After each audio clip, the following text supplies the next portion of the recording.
Believe it or not, this guy won last night in South Carolina. He will be going back to the House here, and he did it with something no consultant would want to have as baggage here. The guy who found his soulmate not on the Appalachian Trail, but down in South America.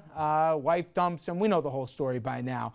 And it begs the question, and we're going to show you a bunch of names and faces that you probably remember from our region and beyond, as to, is everything forgivable now with the American public when it comes to infidelity?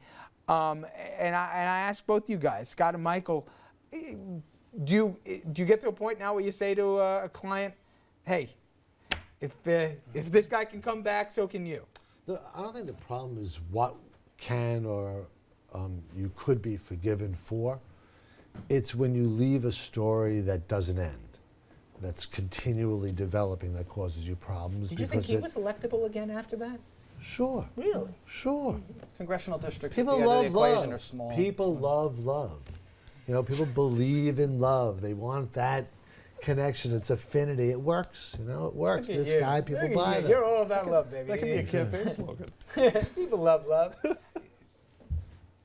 I think the lying part is always the most difficult. If you could get past that, I really think voters care less about sex, and they care less about infidelity, and they care more about lying. And if you could get past that, and in this case he's still with the woman, he married her, it's understandable why one didn't want to share this information at home. So congressional districts are small. I think statewide, nationally, it's tougher.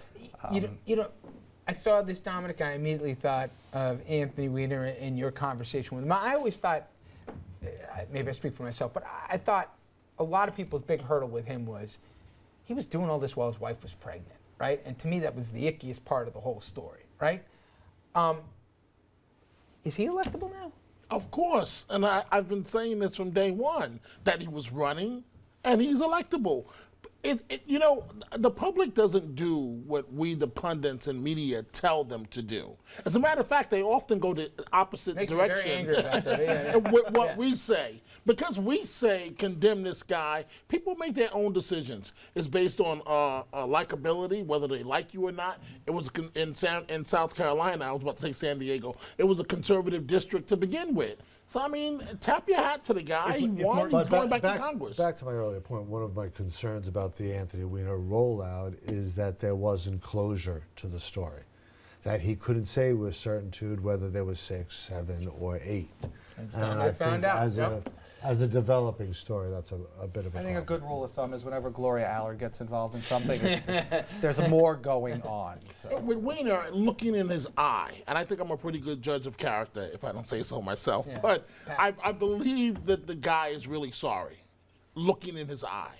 I really believe him. And I think he's very smart, very witty. When Anthony Weiner gets in those debates, he's going to tear up all the other Democrats that are running. But the guy is very, very witty. Watch and see. Scott, what you were saying about closure, would Anthony Weiner be better off if he had an affair as opposed to just sending his picture to X number of people so he could say, this happened, it's over, we've moved on? Well, I mean, there are so many questions that begs as a caveat. I don't know how to answer. But Geraldine Ferraro, when she was running for VP, faced some scrutiny early on. And her position was she sat in a room and answered every question, let it, excuse the expression, all hang out. Dave Dinkins and his taxes. David Dinkins on his taxes with Abe Novick and the Cablevision letter with his son. Sat for, I was at the press conference, hours and hours in a hot, sweaty room, banks of cameras, but answered every single detailed question until no one else was there.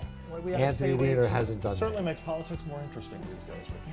It's never boring. All right, now coming up next, a man who is never boring, Governor Christie. He lost his famous fleece. We're going to tell you why.